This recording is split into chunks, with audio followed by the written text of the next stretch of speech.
জুলাই গণ অভ্যুত্থানের পর তারেক রহমানের দেশে ফেরার গুঞ্জন অনেকবার শোনা গেছে। তবে দেশে ফেরার কথা উঠলেই ভারতীয় সন্ত্রাসী সংগঠন তাকে নিয়ে করেছে নানান পরিকল্পনা। তবে সমস্ত অপেক্ষার অবসান ঘটিয়ে বাস্তবতার মুখ দেখছে তারেক রহমানের দেশে ফেরার স্বপ্ন। তবে বিপদ যে কোনো মুহূর্তে আসতে পারে বলে মনে করছেন বিশ্লেষকরা।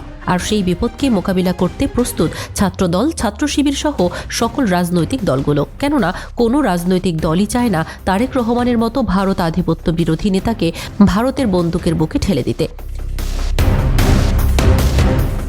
তারেক রহমান বর্তমানে বাংলাদেশের রাজনীতিতে সবচেয়ে আলোচিত এবং প্রভাবশালী নেতার একজন।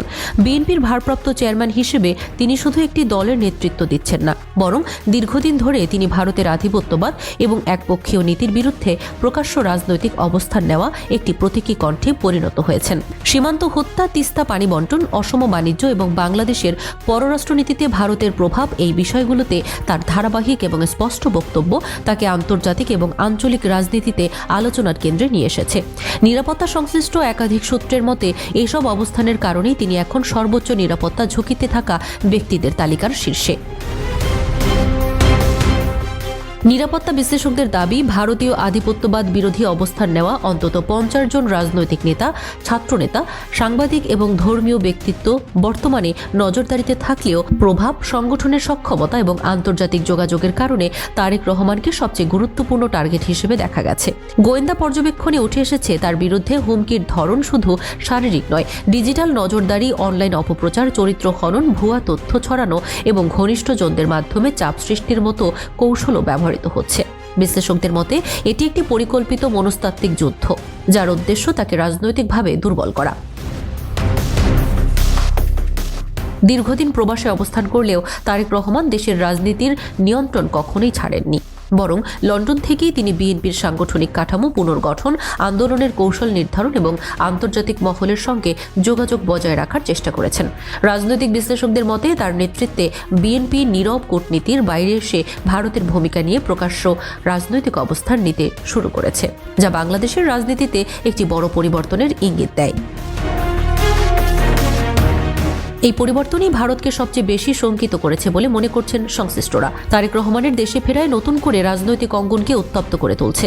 দীর্ঘদিনের গুঞ্জনের পর তার প্রত্যাবর্তন এখন আর শুধু সম্ভাবনা নয়, বরং একটি বাস্তব রাজনৈতিক ঘটনা হিসেবে বিবেচিত হচ্ছে।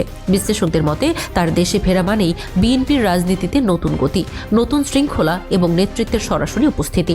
একই সঙ্গে এই প্রত্যাবর্তন ভারতের জন্য একটি বড় কৌশলগত চ্যালেঞ্জ, কারণ তারেক রহমান শেখ হাসিনার মতো ভারতের অনুগত রাজনীতি করবেন না, এই বিশ্বাসই তাদের উদ্বেগের মূল কারণ। এই প্রেক্ষাপটে তারেক রহমানের নিরাপত্তা ইস্যু অত্যন্ত সংবেদনশীল হয়ে উঠেছে। জানা গেছে ছাত্রদল এবং ছাত্র শিবির সহ বিভিন্ন ছাত্র সংগঠন ইতিমধ্যে স্পষ্ট বার্তা দিয়েছে, বিপদ যতই আসুক তারা তার নিরাপত্তা নিশ্চিত করতে ঢাল হয়ে দাঁড়াবে। তাদের আশঙ্কা তাকে ঘিরে কোনো অঘটন ঘটিয়ে নির্বাচন বানচাল ও দেশে অস্থিতিশীলতা তৈরির ষড়যন্ত্র হতে পারে। একই কারণে অন্তর্বর্তী সরকারের প্রশাসনও তার সার্বক্ষণিক নিরাপত্তা নিশ্চিত করতে বিশেষ ব্যবস্থাপনা গ্রহণের প্রস্তুতি নিচ্ছে বলে জানা যাচ্ছে। রাজনৈতিক পর্যবেক্ষকদের মতে তারেক রহমান দেশে ফেরা বিএনপি শুধু সাংগঠনিকভাবেই শক্তিশালী হবে না, বরং দলের ভেতরে দীর্ঘদিনের অনিয়ম, বিশৃঙ্খলা ও নৈতিক অবক্ষয়ের বিরুদ্ধে কঠোর অবস্থান নেওয়া সম্ভব হবে। মাঠ পর্যায়ের কর্মীরা আরও সংযত ও সুশৃঙ্খলবদ্ধ হবে, দলীয় নীতি নৈতিকতা পুনঃপ্রতিষ্ঠিত হবে এবং সরকার বিরোধী আন্দোলন আরও পরিকল্পিত ও কৌশলগত রূপ নেবে। এতে করে শেখ হাসিনার রাজনৈতিক বলয় চারদিক থেকে চাপে পড়বে বলেই মনে করছেন বিশ্লেষকরা। তারেক রহমানের দেশে ফেরা শুধু তার দলের জন্য নয়, বরং ভারত বিরোধী আধিপত্য এবং বাংলাদেশের সার্বভৌমত্বের জন্য গুরুত্বপূর্ণ ও নিরাপদ বলে মনে করছেন রাজনৈতিক বিশ্লেষকরা। বিশেষ করে তিনি একবার স্পষ্টভাবে বলেছেন, আমরা বাংলাদেশের সীমান্ত ধারা বিস্তার চাই। এই ঘোষণার পর থেকেই ভারতের কৌশলগত মহল তাকে রাজনৈতিকভাবে নিষ্ক্রিয় করার পরিকল্পনা শুরু করেছে। ভারত বিশেষভাবে সতর্ক তারেক রহমানের 7 সিস্টার রাজ্যের প্রতি আগ্রহ নিয়ে, কারণ যদি তিনি কোনোভাবে 7 সিস্টার নিয়ে রাজনৈতিক বা কৌশলগত পরিকল্পনা শুরু করেন তাহলে তা ভারতের স্বার্থের জন্য বড় ঝুঁকি তৈরি করতে পারে। এই কারণে ভারত সবসময় তাকে নজরদারির মধ্যে রেখেছে এবং হুমকি সৃষ্টি করে তার কর্মকাণ্ডকে সীমাবদ্ধ করার চেষ্টা চালাচ্ছে। সব মিলিয়ে বলা যায়, ভারতীয় আধিপত্যবাদ বিরোধী রাজনীতি আগামী দিনে বাংলাদেশের অভ্যন্তরীণ রাজনীতিতে আরও বড় প্রভাব ফেলতে যাচ্ছে, যা সেই রাজনীতির কেন্দ্রবিন্দুতে তারেক রহমানের অবস্থান দিন দিন আরও স্পষ্ট করছে। তার নিরাপত্তা, তার প্রত্যাবর্তন এবং তার নেতৃত্ব, এই তিনটি বিষয় এখন কেবল বিএনপির নয়, বরং পুরো বাংলাদেশের রাজনৈতিক ভবিষ্যতের সঙ্গে ওতপ্রোতভাবে জড়িয়ে গেছে।